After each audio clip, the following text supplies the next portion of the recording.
Everyone, आप सभी का मेरे चैनल पर स्वागत है। और आज का हमारा हिंदी ग्रामर का टॉपिक है अलंकार।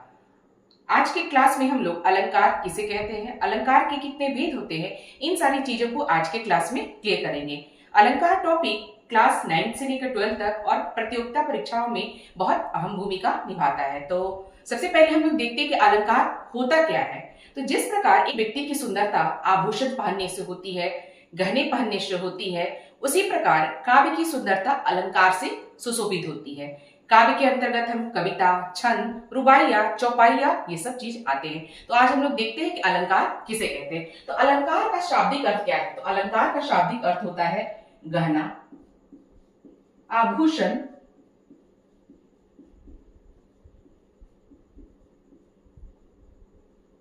गहना हुआ, आभूषण हुआ, ये हमारे अलंकार का शाब्दिक अर्थ हुआ। अब अगला बार है कि साहित्य में अलंकार का प्रयोग काव्य सौंदर्य के लिए किया जाता है। साहित्य जो है उसमें अलंकार का प्रयोग काव्य की सौंदर्यता बढ़ाने के लिए किया जाता है। तो साहित्य यहाँ काव्य, इसमें क्या क्या आएगा? जैसे किसकी शोभा बढ़ाता है? तो यहाँ शोभा बढ़ाएगा कविता की,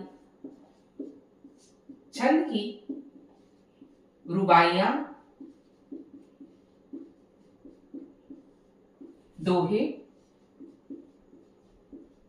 ये सब हमारे काव्य के अंतर्गत आए हैं। तो इन लोगों की शोभा बढ़ाने के लिए हमें अलंकार की जरूरत पड़ती है।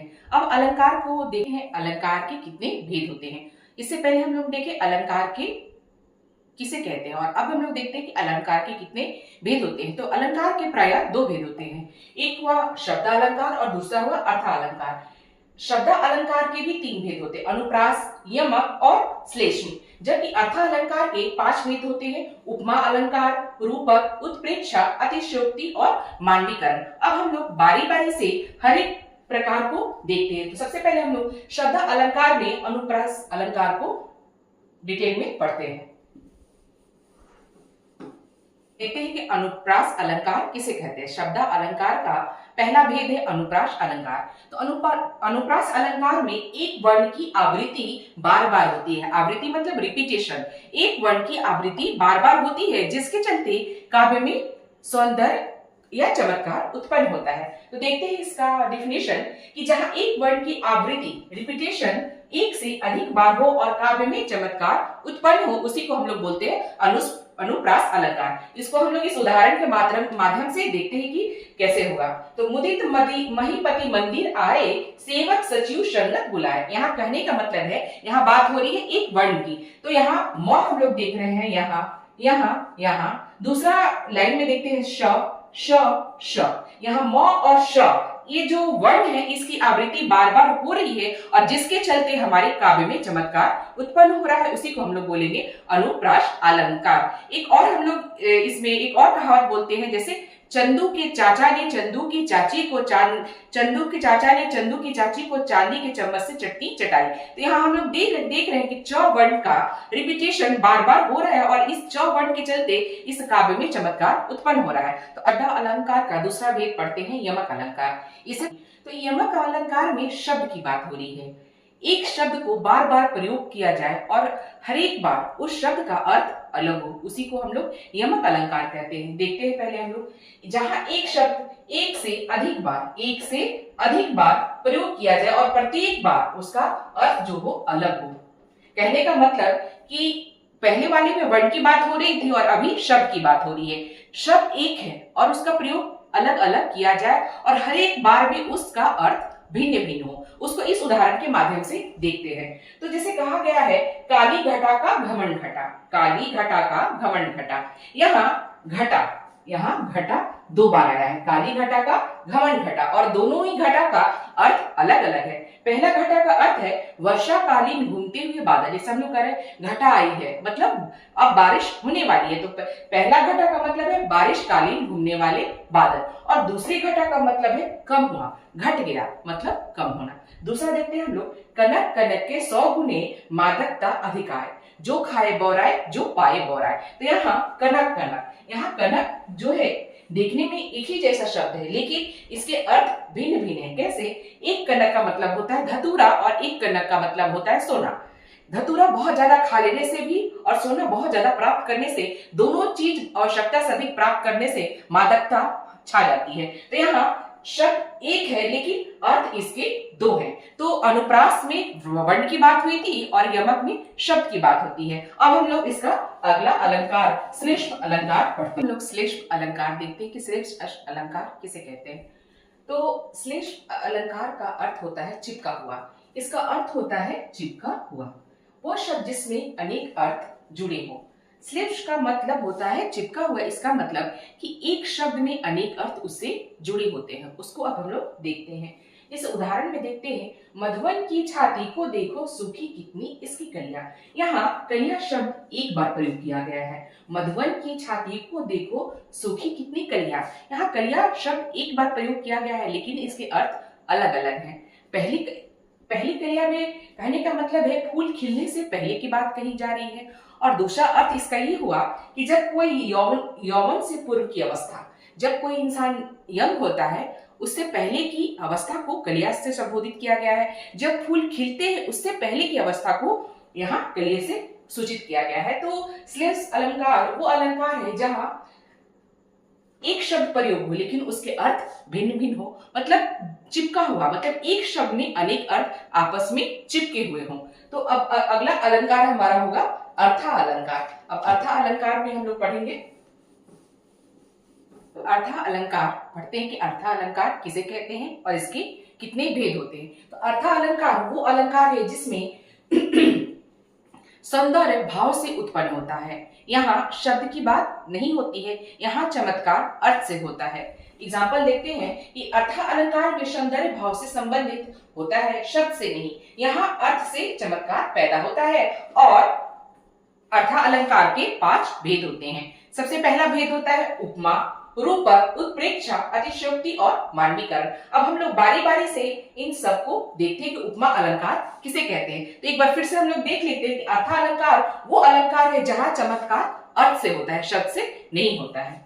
अब हम लोग पढ़ते हैं कि रूपक अलंकार और उपमा अलंकार किसे कहते हैं। इसे कहते हैं तो जहां दो वस्तुओं की समानता धर्म के आधार पर समानता बताई जाए। जहां दो वस्तुओं में समान धर्म के आधार पर समानता बताई जाए। इसमें तुलना या समानता सा, सी, से, सम, सदृश और चित सबसे होती है। इसमें ये शब्द से उसमें समानता और तुलना की जाती है। जैसे उदाहरण में हम लोग देखते हैं रति सम रमणीय मूर्ति राधा की। तो यहाँ जो शम है, यहाँ ये शम आ गया। रति सम रमणीय मूर्ति राधा की। यहाँ राधा की मूर्ति को किससे समानता की जा रही है? रति से की गई है। यहाँ राधा की मूर्ति की सुंदरता की समानता रति से की जा रही है। दूसरा है कर कमल सा कोमल है। यहाँ हाथों की कोमलता को कमल से की जा रही है। यहाँ हाथों की कोमलता, कर मतलब हाथ, और इसकी कोमलता की तुलना किससे की जा रही है? तो कोमल है। कर कमल सा कोमल है, मतलब यहाँ हाथों की कोमलता की समानता कमल से की जा रही है। तो ये जो हमारा उपमा अलंकार है इसमें समानता और भिन्नता प्रकट की जाती है। अगला है हमारा रूपक अलंकार। रूपक अलंकार का अर्थ होता है एकता। रूपक अलंकार का अर्थ होता है एकता। वस्तुओं के बीच अभिन्नता को स्पष्ट करना रूपक अलंकार का मुख्य गुण है। यहाँ उपमान और उपमेय में भेद समाप्त होता है। उपमान जिसके लिए और उपमेय जिसके द्वारा, जैसे मुख को चंद्रमा से तुलना किया गया था, यहाँ उपमान और उपमेय हुआ, लेकिन यहाँ इस दोनों की भिन्नता को समाप्त कर दिया जाता है। उदाहरण जैसे मैया हो तो चंद्र खिलौना ले हो। यहाँ चंद्रमा और खिलौना, यहाँ चंद्रमा और खिलौना के बीच की भिन्नता को मिटाकर एकता प्रकट की गई है। मतलब हमको चंद्र को ही वो खिलौना मान लिया है।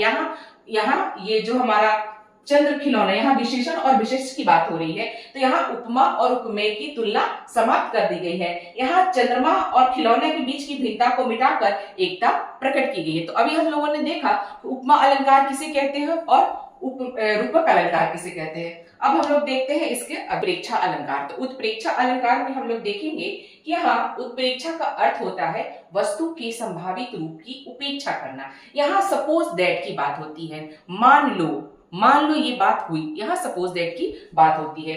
यहाँ उपमेय में उपमान की संभावना प्रकट की जाती है। इसमें उपमेय में उपमान, उपमेय और उपमान, उपमेय में उपमान की संभावना प्रकट की जाती है। और उत्प्रेक्षा अलंकार में मानो, जानो, जनो, मनो इत्यादि से शब्दों का प्रयोग किया जाता है। उसको इस उदाहरण से हम लोग देखते हैं। उदाहरण, वही शुभ सरिता के तट पर कुटिया का कंकाल पड़ा है, मानो, यहाँ आ गया ये मानो जो इसमें था, ये मानो बासु में घुन बनकर सतसत हाहाकार खड़ा है। यहाँ सपोज दैट, मान लीजिए कि जो हमारे नदी के किनारे जो कुटिया खड़ी है, कंकाल रूपी जो कुटिया खड़ी है, ये कहीं ना कहीं इन घुनों की उस पर कभी ना कभी ये घुन उस पर टूट पड़े होंगे और उनके सारे बासों को वो खा गए हैं, जिसके कारण ये कुटिया की ये दुर्दशा हुई है। तो अब हम लोग देखते हैं अगला अलंकार, हम लोग देखते हैं अतिशयोक्ति अलंकार किसे कहते हैं। तो अतिशयोक्ति नाम से ही सुनने में लग रहा है अतिशयोक्ति, जहां कोई भी बात बढ़ा चढ़ा के बोली जाती हो। तो अतिशयोक्ति अलंकार किसे कहते हैं? जब किसी की अत्यंत प्रशंसा करते हुए कोई बात को बहुत बढ़ा चढ़ा के अथवा लोक सीमा का उल्लंघन करके कही जाए। कोई भी बात को इतना बढ़ा चढ़ा के किया जाए या फिर लोक सीमा के उल्लंघन करके किया जाए, उसी को अतिशयोक्ति अलंकार कहते हैं। जैसे, हनुमान की पूंछ में लगन न पाई आग, सारी लंका जली गई, गए निशाचर भाग। ये बात सच है कि हनुमान जी के पूंछ में आग लगने के चलते ही लंका जल गई उठी और सारे निशाचर मर गए या फिर भाग गए। लेकिन यहाँ अतिशयोक्ति अलंकार क्या करेगी? हनुमान जी के पूंछ में बिन आग लगे ही लंका जल गई। तो यहाँ ये शब्द यहाँ सूचित करते हैं, यहाँ अतिशयोक्ति अलंकार का प्रयोग किया जा रहा है। एक और मानवीकरण अर्थालंकार का सबसे अंतिम रूप देखते हैं। तो मानवीकरण अलंकार, तो मानवीकरण अलंकार वो अलंकार है जिसमें प्रकृति की तुलना मानव से की जाती है। इस अलंकार में प्रकृति की तुलना मानव से की जाती है। कैसे? देखते हैं। जहां जड़ वस्तुओं अर्थात प्रकृति पर मानवीकरण चेष्टा का आरोप किया जाता है। जड़ वस्तुएं मतलब प्रकृति, जहां सूर्य, चंद्रमा, बादल, इन सब चीजों की समानता मानव से की जाती है। जैसे, आ रही रवि की सवारी, नौ किरण का रथ सजा है, काली कुसुम से पथ सजा है, बादलों के अनुचरों ने स्वर्ण की पोशाक धारी। यहाँ ये जो रवि है, ये हमारी प्रकृति, इन्हें सूर्य कहा गया है, जबकि सवारी निर्जीव वस्तु है। नेक्स्ट, नौ किरण, किरण भी हमारी प्राकृतिक है, जबकि रथ एक निर्जीव है और रथ कौन हाँकता है? मनुष्य चलाता है। नेक्स्ट है, काली कुसुम से पथ सजा है, बादलों के अनुचरों ने स्वर्ण की पोशाक धारी। यहाँ अनुचरण माने दास, यहाँ भी मानव की बात हुई, यहाँ भी मानव और यहाँ भी मानव। यहाँ प्रकृति की बात, यहाँ प्रकृति की बात और यहाँ प्रकृति की बात। यहाँ प्रकृति की तुलना मानव से की जाती है। जो रवि है ये हमारे प्राकृतिक देवता सूर्य है और इनका की सवारी सजी है। दूसरे लाइन में है किरण, ये भी प्रकृति की बात है, लेकिन इनका रथ सजा है। यहाँ रथ भी मानवीय कर्म से सजा है। तीसरा है, बादलों के अनुचरों ने स्वर्ण की पोशाक धारी। बादल प्रकृति और अनुचर माने दास। जैसे ही बादल पर सूरज की प्रकाश की रोशनी पड़ती है, बादल के अनुचरों ने स्वर्ण की पोशाक धारी, वो सोने के वस्त्र पहन लिए हैं। दूसरा है, फूल हंसी कलिया मुस्काई। यहाँ फूल और कलिया ये दोनों हमारे प्रकृति के प्रतीक है, जबकि हंसी और मुस्काई ये हमारे मानव के प्रतीक है। तो यहाँ प्रकृति की तुलना मानव से की जा रही है, इसी को मानवीकरण अलंकार कहते हैं। इन्हीं शब्दों के साथ मैं अपना आज का क्लास समाप्त करती हूँ। धन्यवाद।